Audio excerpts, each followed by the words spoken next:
respecto a la lírica renacentista, sino más bien una evolución en la que se conservan los géneros y la métrica importados de Italia, a la vez que cobra nuevo rigor las formas de la poesía tradicional, el verso octasílabo, los romances, la letría. Prácticamente al momento de crear poesía lírica o poesía barroca, esta iba a mantener siempre la misma forma de todas las poesías tradicionales, ya sea octasílaba, ya sea por los versos, ya sea verso libre, siempre debía mantener la misma simétrica o métrica, pero con sentidos diferentes, porque obviamente la poesía barroca no es la misma que la poesía tradicional. Son dos poesías muy diferentes, ya que la poesía barroca pues llevaba el juego de muchísimas figuras literarias, pero ocultando problemas sociales o problemas cotidianos, prácticamente de lo que pasaba o no pasaba dentro de la sociedad en aquel entonces. Ahora, los temas dice reflejan las inquietudes de la época, lo que acabo de mencionar ahorita, la fugacidad de la vida, el desengaño, el engaño, el dolor, ya sea por amoroso, ya sea por lo económico, etc. Y el estilo se acomoda, dice, a las innovaciones conceptistas y culturáneas. Los principales poetas barrocos son Góngora y Lope de Vega. Ahora, nos vamos para la página 80, donde están los máximos representadores, que es Luis de Góngora y Francisco de Quevedo Villegas. Dice que Luis de Góngora se le atribuía dos poemas, dos clases de poemas, los cuales eran los poemas populares y los poemas cultos. Estos prácticamente incluyen composiciones de arte menor, dice que son los poemas populares, escritas en un lenguaje sin artificiosos. Un poema común y corriente, verso libre, octasílabo, muy común, por decirlo así, a iguales que los demás. Pero aquí va mezclado el romance y las letrillas.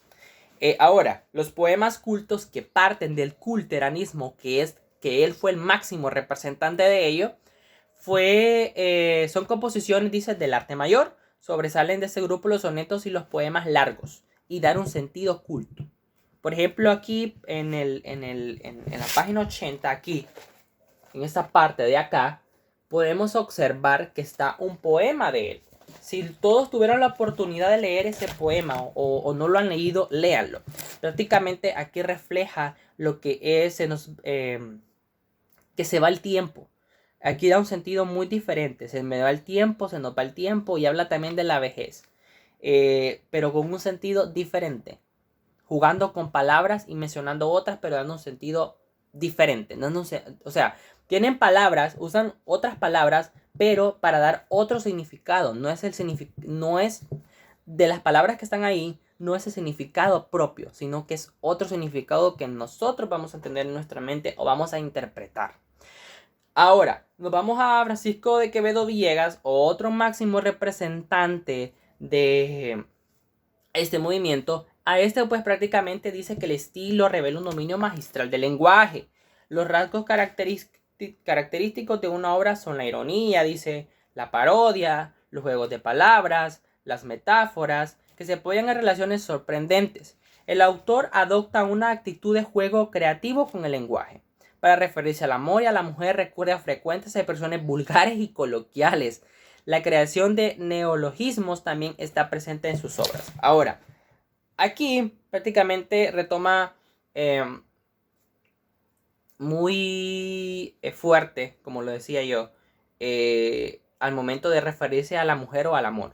Por eso es que Luis de Góngora usaba el cultismo, para dar ese significado, pero de una manera no tan fuerte y que el lector no se impactara. Aunque, ojo, el barroco es dar ese suspenso en sus obras, dar esa exageración en sus artes, dar esa exageración, es lo único que se le podría atribuir a toda literatura, poesía, obras y arte. Ahora, dice que la poesía de él se destaca en tres composiciones, que es los poemas amorosos, poemas morales y los poemas satíricos y burlescos. En los poemas amorosos dice que el autor escoge los motivos y formas petrarquistas para expresar una visión a la vez idealizada y desgarrada del amor. tocar un punto débil dentro del lector y que éste pues se sienta aludido o se sienta identificado, por decirlo así, y que despierte esas emociones. El poema Morales y Filosóficos dice que trata en ellos cuestiones como el pasado del tiempo, la fugacidad de la vida y la muerte. Prácticamente aquí trata de dar como un... por eso son morales, dar como concientizar, suavizar o que entren en razón de lo que es la vida, prácticamente. Los poemas satíricos y burlescos dice que en estas composiciones los diversos aspectos de la sociedad del momento son objeto de una deformación caricaturesca, prácticamente generar o tocar temas, ¿verdad?, fuertes, pero de una manera chistosa, por decirlo así. Ahora, dice que sus obras en prosa abarcan temas y enfoques muy variados, festivos, satíricos, asintóticos, políticos, lleno de originalidad, en el que son frecuentes los juegos verbales y el empleo de hipérboles para caricaturizar personajes y situaciones. Es frecuente encontrar algunas composiciones satíricas y burlescas que reflejan el enfrentamiento entre Quevedo y Góngora, en el que cada uno expresaba su rivalidad hacia el otro.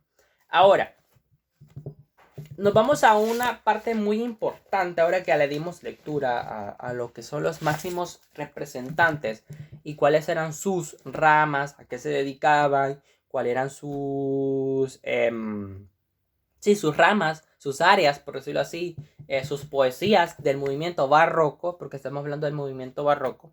Ya le dimos lectura, explicación. Nos vamos a un punto muy, muy, muy importante. Nos vamos para la página 81, en el cual aquí se ve lo que es el contexto de la narrativa barroca. Dice: en la siguiente tabla se vinculan los hechos históricos que marcaron el surgimiento de la narrativa barroca, la cual captó las inquietudes y formas de pensar del momento. Como podemos ver en ese recuadro, aquí, ¿verdad?, que está como en azul morado, parten 3 puntos. Y de esos 3 apartados parten otros puntos. Ahora, vamos a darle lectura al primero, ¿verdad? Dice: la economía, política y sociedad. Que estamos hablando del barroco, al momento en que se introdujo el barroco. Dice: decadencia política, pérdida del poder frente al resto de Europa.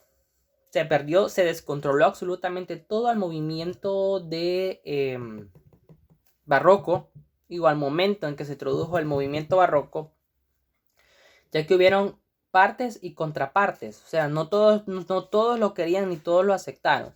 De por sí ya venía de la religión católica, porque pertenece a la religión católica, pues no era muy bien vista, pero a fin de cuentas siempre fue aceptada, y por eso se dice que se perdió el poder, porque muchos tal vez políticos en esa época pues no aceptaban ya más movimientos.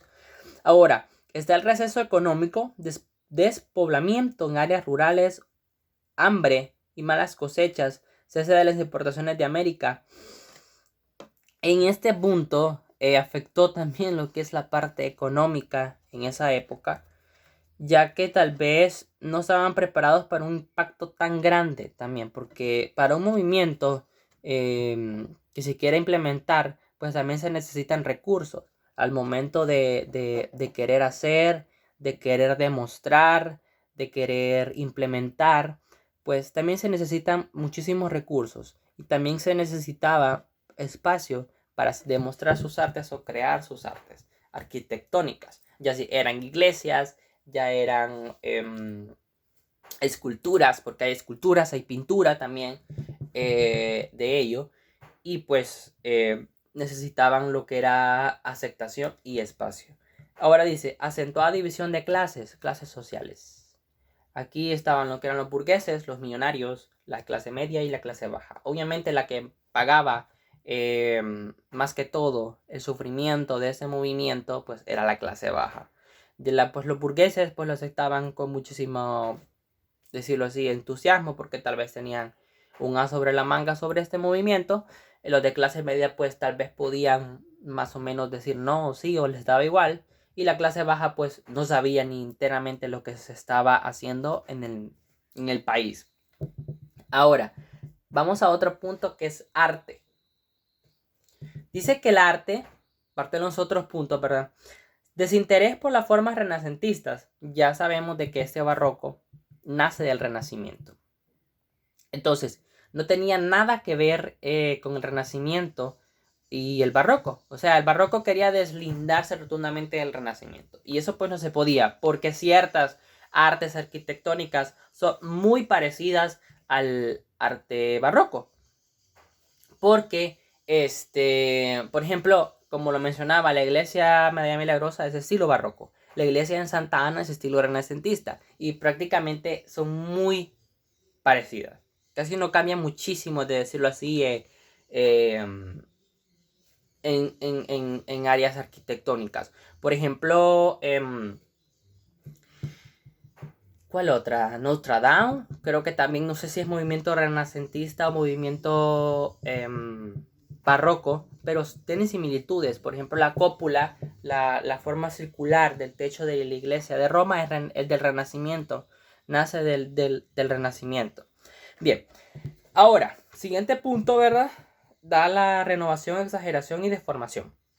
Renueva, genera impacto y deforma. De cierta forma, valga la redundancia, ellos iban a crear su propio movimiento. Iban a crear sus propias artes, sus propias pinturas, que no tuvieran nada que ver con ninguna otra movimiento. Porque hubieron muchísimos movimientos, muchísimas artes. Por ejemplo, el arte egipcio, el arte griego, el arte greco-latino, muchísimos. Que fueron los primeros. Y como el barroco ya venía siendo como el último en introducirlo, pues no era muy, como por decirlo así, muy bien visto, pues. O sea, no fue muy bien visto al inicio.